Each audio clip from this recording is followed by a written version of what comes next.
আসসালামু আলাইকুম। কি অবস্থা সবার, কেমন আছেন? আজকে আরেকটা আচারের রেসিপি নিয়ে আপনাদের সামনে হাজির হলাম। আজকে আরেকটা আমের আচার বানাবো। অলরেডি চ্যানেলে কিন্তু আম, কাঁচামরিচ আর রসুনের আচার আপনাদেরকে দেখানো হয়েছে। এখন আম, এই যে আমি এইভাবে করে কেটে, এই যে এইভাবে করে কিউব করে কেটে হলুদ আর লবণ দিয়ে মাখায় এটাকে শুকায় নিছি বলতে জাস্ট বারান্দায় দিয়ে রোদে দেই নেই, বারান্দায় বাতাসে রেখে হালকা বারান্দায় যতটুকু রোদ আসে অতটুকু রোদে আর কি শুকায় নিছি। এবার একটা ফ্রাইং প্যানে তেল দিয়ে দিলাম, সরিষার তেল। তো আমার মনে হচ্ছে এতটুকুই হয়ে যাবে। সরিষার তেল দিলাম, আর যদি পরে তেল লাগে তাহলে আবার অ্যাড করব। আর আমগুলো রেডি করেছি, আর রেডি করেছি রসুন আর কাঁচামরিচ। হ্যাঁ, এই আমের সাথে রসুন আর কাঁচামরিচও দিয়ে দিব।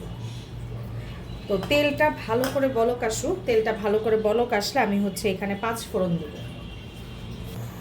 এখানে দেখেন তেলটা কিন্তু ভালো করে গরম হয়ে গেছে, কারণ দেখেন বোঝাই যাচ্ছে তেলটা সামনের দিকে আগায় আসতেছে, মানে এই যে এই জায়গাটায় দেখলেই বুঝবেন তেলটা ভালো মতো গরম হয়ে গেছে।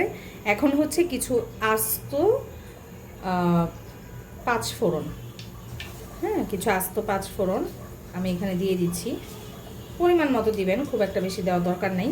আমি 3 আঙ্গুলের 1 চিমটি করে যেরকম 3 চিমটি দিয়ে নিলাম।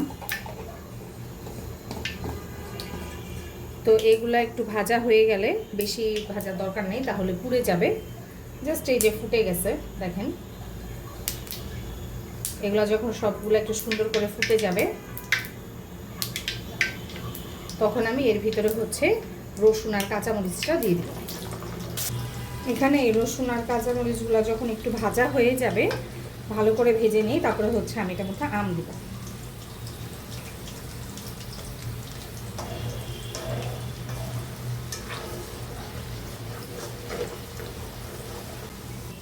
এই কাঁচামরিচগুলোও আমরা গ্রামের বাজার থেকে কিনে নিয়ে আসছিলাম। এখন রসুনগুলো এই যে হালকা ভেজে নিছি, এখন এটার ভিতরে আমগুলা দিয়ে দিব। তো এখানে এই যে আমগুলা দিয়ে দিব।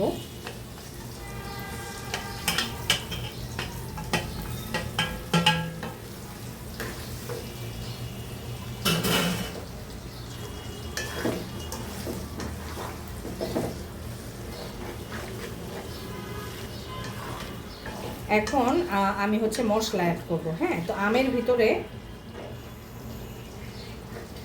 আমের ভিতরে কিন্তু অলরেডি আমি লবণ আর হলুদ দিয়ে মাখাইছি।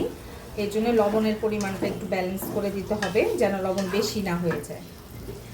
তো আমি অল্প অল্প করে দিব, আর টেস্টটা চেক করব আসলে যে আমি কীরকম চাচ্ছি। তো প্রথমে আমি এরকম 1.5 টিস্পুনের মতো লবণ এটার মধ্যে দিয়ে দিলাম।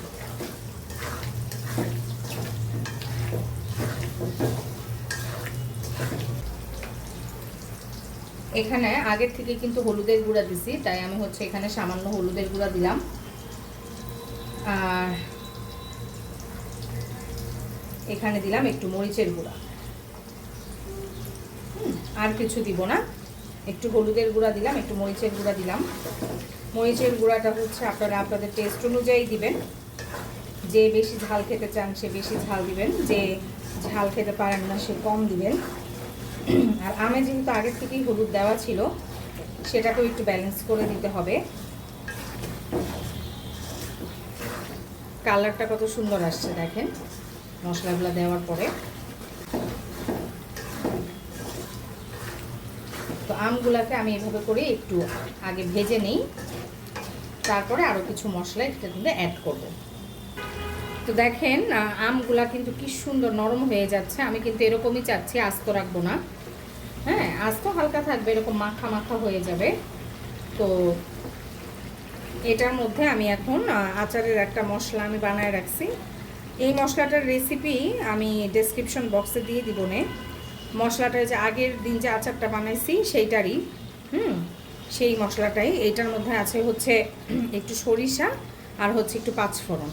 হ্যাঁ, সেটার গুঁড়া দিয়ে, মানে সেটাকে আমি গুঁড়া করে নিছি। এখন এখানে দিয়ে দিলাম সামান্য পরিমাণে, খুব বেশি আমার আসলে ভালো লাগে না এই মশলা, অল্প, মানে খুব বেশি হলে তিতা হয়ে যায়। তো আমি হচ্ছে এখানে 1 টেবিল চামচের মতো দিলাম। এই যে এটার মধ্যে টোটাল 1 টেবিল চামচের মতোই হবে। তো সেটাকে আমি দিলাম, দিয়ে আমি এখন এটাকে নাড়তে থাকবো।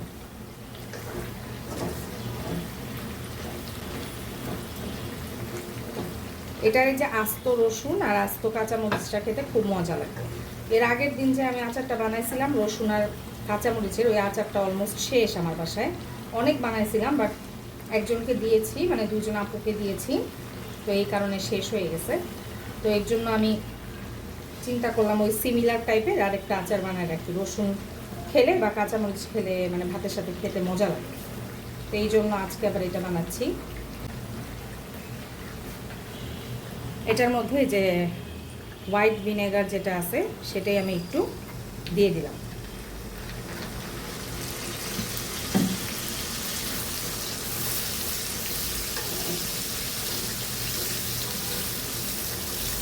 চিনি আমি এখানে দিয়ে দিয়ে দেখব, যেমন এখানে আমি হচ্ছে 3 টেবিল চামচ চিনি দিলাম।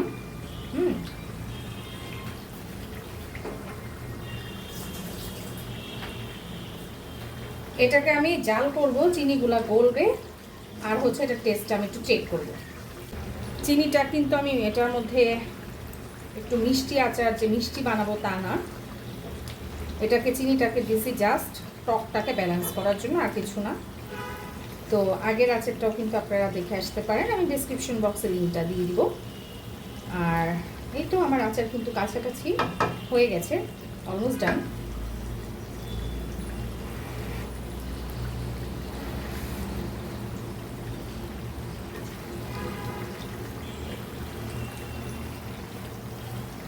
আমার কাছে মনে হচ্ছে যে আরেকটু চিনি দিলে বেটার হবে। এখানে আমি আরও 2 চামচ চিনি অ্যাড করব।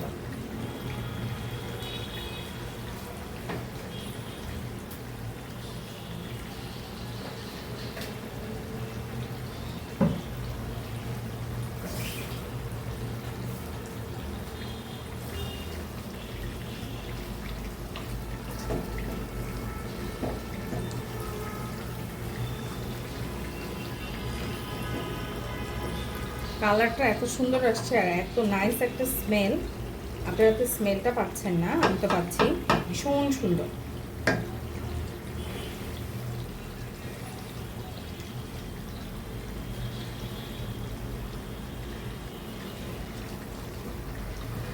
একদম পারফেক্ট এখন টেস্টটা, টক মিষ্টি ঝাল এরকম একটা আচার হয়েছে। তো এইটা এই পর্যায়ে কিন্তু আমার আচারটা ডান, আমি নামাই ফেলবো। নামাই চুলায় কিছুক্ষণ রেখে দিব আর কি। তো কেমন লাগলো আমার ভিডিওটা, আমার আচার বানানো কেমন লাগলো জানাবেন। আর আপনারা কিন্তু এভাবে ট্রাই করতে পারেন। তো আচার যদি আপনারা আমার রেসিপিতে বানান, কেমন হলো সেটা কিন্তু অবশ্যই জানাবেন।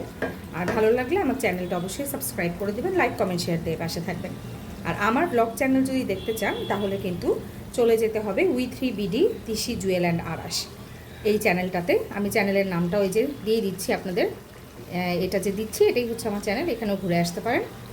তাছাড়া আমার ফেসবুকে আরেকটি We3BD নামে চ্যানেল আছে, একটা পেজ আছে, সেটাও ঘুরে আসতে পারেন। ঠিক আছে, তাহলে আজকের মতো এখানেই বিদায়। আল্লাহ হাফেজ।